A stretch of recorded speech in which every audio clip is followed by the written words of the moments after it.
В эфире «Вечерние новости» расскажем о главных событиях за сегодня. С вами Василий Радченко. Смотрите в программе. Медики продолжат получать доплаты за борьбу с коронавирусом. Пробный ЕГЭ без участия выпускников пройдет завтра по всей России. Якутское творческое объединение «Ситим» запустило собственный музыкальный проект на платформе YouTube.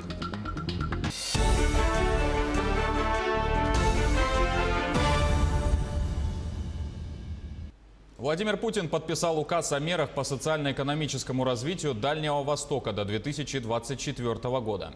Согласно документу, правительству страны поручено обеспечить превышение среднероссийских темпов роста качества жизни населения. Оно должно пройти по нескольким направлениям. В них разбиралась и готова рассказать подробности Полина Долинская. Президент Российской Федерации Владимир Путин подписал указ о мерах по социально-экономическому развитию Дальнего Востока. Также президент России поручил правительству в ближайшие 3 месяца утвердить национальную программу на период до 2024 и на перспективу до 2035 года. Что надо вместе сделать для того, чтобы на Дальний Восток приходило больше инвестиций? Я считаю эту работу очень важной, потому что если приходят инвестиции, значит растет экономика. Если растет экономика, значит больше становится бюджет и больше возможностей для улучшения жизни людей, и динамика жизни региона другая. Поэтому мы этим занимаемся. Подписание указа состоялось 26 июня текущего года и с момента его опубликования на официальном портале правовой информации вступил в силу. Вот лишь некоторые направления. В соответствии с указом в национальной программе должно быть предусмотрено ускорение экономического роста Дальнего Востока за счет экспортно ориентированных отраслей экономики – нефти, газа, химии, авиа- и судостроительства, промышленности. А также в национальной программе должны быть предусмотрены такие направления, как развитие человеческого капитала и кадрового потенциала, включая принятие дополнительных мер, направленных на рост рождаемости, повышение доступности первичной медико-санитарной помощи для населения. Напомню, еще в сентябре прошлого года в ходе Восточного экономического форума Айсен Николаев, как руководитель рабочей группы Госсовета страны по вопросам развития Дальнего Востока, представил в своем докладе программу развития округа. Уже тогда Владимир Путин в целом одобрил документ и поручил уточнить источники финансирования. Теперь же с выходом указа президента страны пути развития Дальнего Востока на ближайшие годы определены максимально четко. Михаил Мишустин подписал постановление о продлении срока президентских выплат медработникам. Медики, помогающие больным коронавирусом, будут получать специальные выплаты за особые условия труда еще в течение 2 месяцев – в июле и августе. Поддержать врачей, средний и младший медперсонал, водителей скорых, которые сейчас трудятся в условиях повышенной нагрузки, распорядился Владимир Путин. Было принято решение, что пособие будет выплачиваться в течение 3 месяцев, начиная с апреля. Теперь срок продлен до конца лета. Напомню, врачи получают по 80 тысяч рублей, средний медицинский персонал по 50 тысяч, столько же врачи скорых. Младший медицинский персонал, фельдшеры и водители скорых получают по 25 тысяч рублей. В Якутии за сутки выявлено 53 случая коронавируса, 74 человека выздоровели. 39 новых случаев в Якутске, 5 в Нерюнгринском, 4 в Алданском, 2 в Хангаласском и остальные районы единичные случаи. Таким образом, за весь период в Якутии официально зарегистрировано 4128 заболевших COVID-19. 3187 человек полностью выздоровели и 31 летальный исход. Завтра, 29 июня, по всей России стартует ЕГЭ. Это пробный экзамен, который пройдет без детей. А ЕГЭ по учебным предметам для поступления в вузы выпускники придут писать 3 июля. Как будет проходить проверка знаний в этом году? Что изменилось в порядке проведения и какие меры безопасности принимаются для профилактики распространения коронавируса? Обо всем и по порядку. Максим Кардозов. Репетиции экзаменов, видеонаблюдение, тысячи медиков. В этом году к непростой процедуре проведения ЕГЭ добавились новые правила. Коронавирус диктует свои тренды, в первую очередь связанные с безопасностью. В 200 пунктов приема экзамена по всей Якутии придут почти 6 тысяч выпускников. Необходимо в первую очередь соблюдать социальную дистанцию, необходимо организовать термометрию участников до начала проведения и после проведения экзамена, каждого экзамена. Необходимо выполнить мероприятие по дезинфекции помещения. Необходимо также в каждом пункте проведения экзамена обеспечить наличие антисептиков, обеззараживателей воздуха. Отдельные рекомендации связаны с ношением во время экзамена масок и перчаток. Нет требования к тому, чтобы на дети одевали их. И ситуация, если в одних регионах практически пошла на спад, в некоторых регионах уже 0 вновь заразившихся, сейчас есть ряд регионов, где наоборот они еще на пике, и поэтому решать, будут ли дети в масках или нет, это решение будет принимать региональный оперативный штаб. В целях безопасности из помещений с детьми уберут и общественных наблюдателей. Они будут находиться снаружи или дома в онлайн-режиме.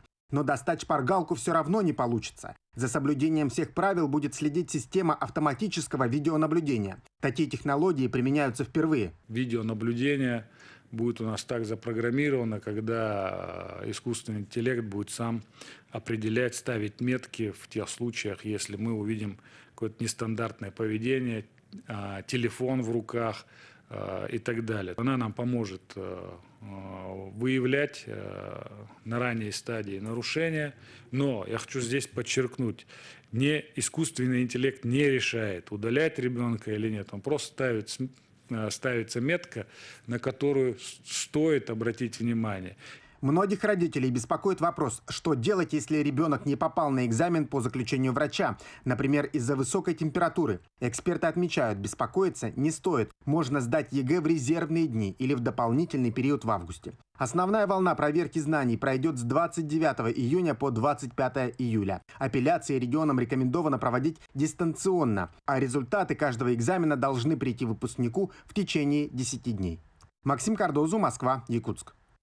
Медицинское образование в высших учебных заведениях алданские школьники смогут получить за счет средств федерального бюджета. Районная больница получила целевые квоты.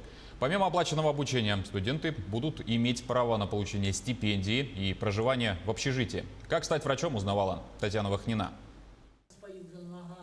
Через несколько лет к работе в лечебных учреждениях Алданского района смогут приступить порядка 20 врачей. На обучение будущих специалистов в медицинских высших учебных заведениях России Алданская центральная районная больница получила 18 целевых квот. Сюда входит Северо-Восточный федеральный университет, Амурская государственная медицинская академия, Новосибирская государственный медицинский университет, Дальневосточный государственный медицинский университет и Дальневосточный федеральный университет. Проходной балл в медицинские вузы России достаточно высок, и претендовать на бюджетные места могут единицы. Стоимость же обучения за год составляет в среднем порядка 200 тысяч рублей. И это без учета проживания и прочих нужд. Означенную сумму на образование ребенка способна изыскать далеко не каждая семья. Обучение по целевой квоте будет оплачиваться из средств федерального бюджета. Поступление будет на общих основаниях. Выпускники должны обязательно должны быть у них сдано ЕГЭ по химии и биологии. Помимо оплаты обучения, студент будет иметь право на получение стипендии, а также на предоставление места в общежитии. После окончания университета специалист должен будет вернуться в район и отработать в больнице не менее 3 лет. Значит, лечебное дело, педиатрия, стоматология. Причем здесь на эти 18 квот можно даже по 2 человека. То есть 36 квот на сегодняшний день в Алданском районе есть.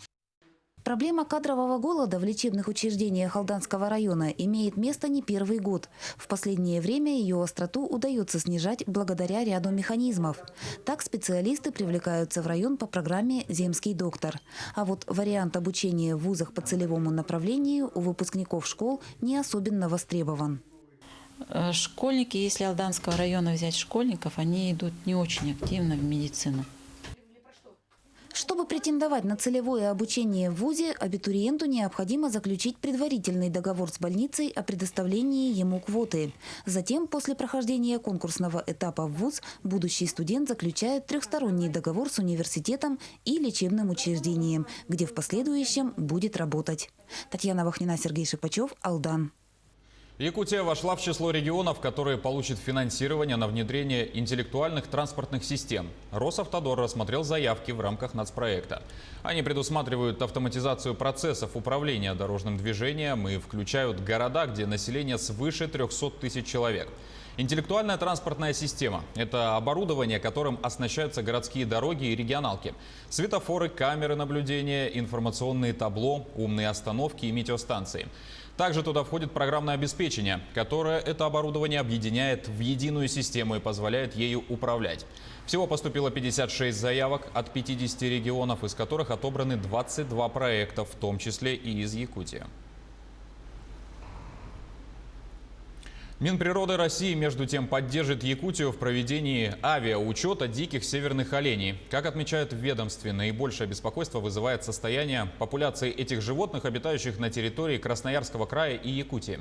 Среди первоочередных мер назвали необходимость снижения объемов добычи дикого северного оленя в рамках установленных квот. Кроме того, одной из основных проблем была названа высокая численность хищников, прежде всего волков. Для решения этого вопроса в регионах установлены премии на их отстрел. В ближайшее время будет также доработана и принята стратегия сохранения дикого северного оленя.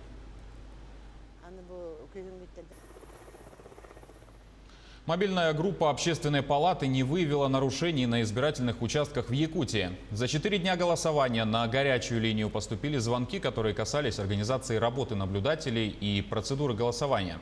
Многие жители Якутска не знают, где и как они могут проголосовать. Нарушений прав избирателей не зафиксировано, говорится в сообщении. Напомню, что по данным Центральной избирательной комиссии Якутии, за первые 2 дня голосования по поправкам в Конституцию в регионе проголосовали почти 84 тысячи граждан. В том числе свыше 59 тысяч непосредственно на самих участках. Если говорить о статистике в целом по стране, то свой гражданский долг исполнили более 21 миллиона россиян. Тем самым явка составила 13% от общего числа избирателей. Более подробно о ходе голосования в нашем регионе расскажет Полина Долинская. Более 800 избирательных участков работают по всей республике. В частности, только в Якутске насчитывается 114 УИКов, которые на данный момент полностью оснащены средствами индивидуальной защиты в соответствии со всеми требованиями Роспотребнадзора. На каждом участке организован температурный контроль. Также избирателю вручают медицинскую маску, одноразовые перчатки и шариковую ручку. Надо приходить здесь, все стерильно и, скорее всего, наверное, намного безопаснее, чем где мы можем находиться целый день, в течение дня, где мы бываем. Голосование организовано очень хорошо.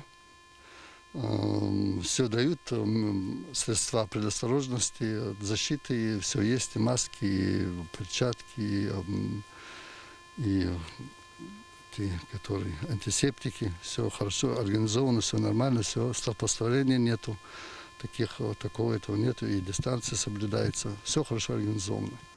Голосование проводится как дистанционно, так и с личной явкой граждан в избирательные пункты. Также есть возможность проголосовать на придомовых участках. За 3 дня голосования участие в выборах приняли более 23 тысяч жителей Якутска. Из них 3615 человек проголосовали на дому. Веха в истории России немаловажная. Слава богу, голосование в течение недели, и каждый выбирает себе то время, удобное для него. Я думаю, что, помолясь, совершив божественную службу, мы приняли верное решение. Участие каждого гражданина России в этом голосовании отражает любовь к Отечеству. Голосование началось с 25 июня и продлится до 1 июля включительно. Основной день голосования, 1 июля, объявлен нерабочим. Граждане активно принимают участие в выборах. На избирательные пункты приходят даже семьями. Вся семья моя проголосовала. Даже сын, который учится в военном институте, проголосовали всем институтам. Поэтому мы считаем, что изменения, которые сегодня касаются нашего главного закона Конституции Российской Федерации, действительно надо менять, потому что глобализация мира меняется. Множество тех направлений, которые были в Конституции, касающихся даже, допустим, изменения исторических моментов, которые касаются Великой Отечественной войны, да, я считаю, что да, действительно это нужно подкрепить эти законы для того, чтобы наша страна была действительно крепкая, сильная, чтобы осталась нашему поколению сильная страна, сильные законы, которые дадут будущее нашему поколению. Сам процесс голосования проходит в рамках специальных алгоритмов, исключающих риск заражения. Как признаются многие, уже успевшие посетить избирательные пункты, проголосовать гораздо безопаснее, чем посетить продуктовый магазин. Полина Долинская, Илья Сыромятников, Якутск. Якутское творческое объединение «Ситим» запустило собственный музыкальный проект на платформе YouTube. Неделю назад был залит первый эксклюзивный диджей-сет, который музыканты сыграли на сопке любви. Об особенностях якутской электронной музыки Саргалана Неустроева. Музыкой ребята начали заниматься еще в 2009 году. Дуэт же сформировался только этим летом. Как признаются диджеи, во многом они вдохновлялись творчеством зарубежных коллег. Так как мы крутимся в этой сфере музыкальной и следим за трендами, сейчас в мире активно продвигается канал Circle зарубежный. Они снимают и транслируют диджей-сеты и живые выступления в разных уголках мира. И мы с Айсеном подумали, почему бы и нам не сделать что-то подобное у нас в Якутске. Как признается Станислав, они работают из чистого энтузиазма. Никакой прибыли от проекта ребята пока не получают. Да и в планах, если честно, нет коммерциализации. Неудивительно, что первый стрим ребят собрал так много положительных отзывов. Вот это качественный контент. Молодцы. Ждем следующих стримов. Как атмосферно. Супер идея. Классно. Свое творчество музыканты характеризуют как техно-хаус с элементами этномузыки. В планах у проекта записать еще один стрим с живым исполнением на Хамусе. Часто Ситим сравнивают с нашумевшей группой «Уран». Ребята признаются, такое сравнение им приятно, ведь «Уран» уже довольно успешный проект не только в республике, но и за ее пределами. Мы тщательно отбираем треки, которые выходят на ведущих цифровых площадках, таких как Beatport, iTunes, Spotify, и расставляем треки по динамике и настроению. Ну, у нас преимущественно поджанр техно, это мелодик техно и хаус с элементами этномузыки. Пока ребята не строят долгоиграющих планов. Уже этой осенью Станислав планирует вернуться в Москву, где он живет и работает. Впрочем, вполне возможно, что Ситим все-таки продолжит свое существование. Ведь в мире музыки границ и расстояний нет. Саргалана Неустроева, Илья Сыромятников, Якутск. Алые паруса-2020 в Санкт-Петербурге прошел в онлайн. Несмотря на смену формата, организаторы пообещали, что шоу произведет ошеломляющий эффект на зрителей. И обещания сдержали. Праздник действительно получился по-настоящему незабываемым. Концертную программу транслировали по Пятому каналу и в его социальных сетях. Благодаря большому числу камер зрители могли видеть эмоции артистов в мельчайших деталях и с разных ракурсов. Трансляция представления, включающая в себя световое, пиротехническое и водное шоу, а также проход брига «Россия» по волнам Финского залива, стартовала за концертом после полуночи на основных федеральных каналах.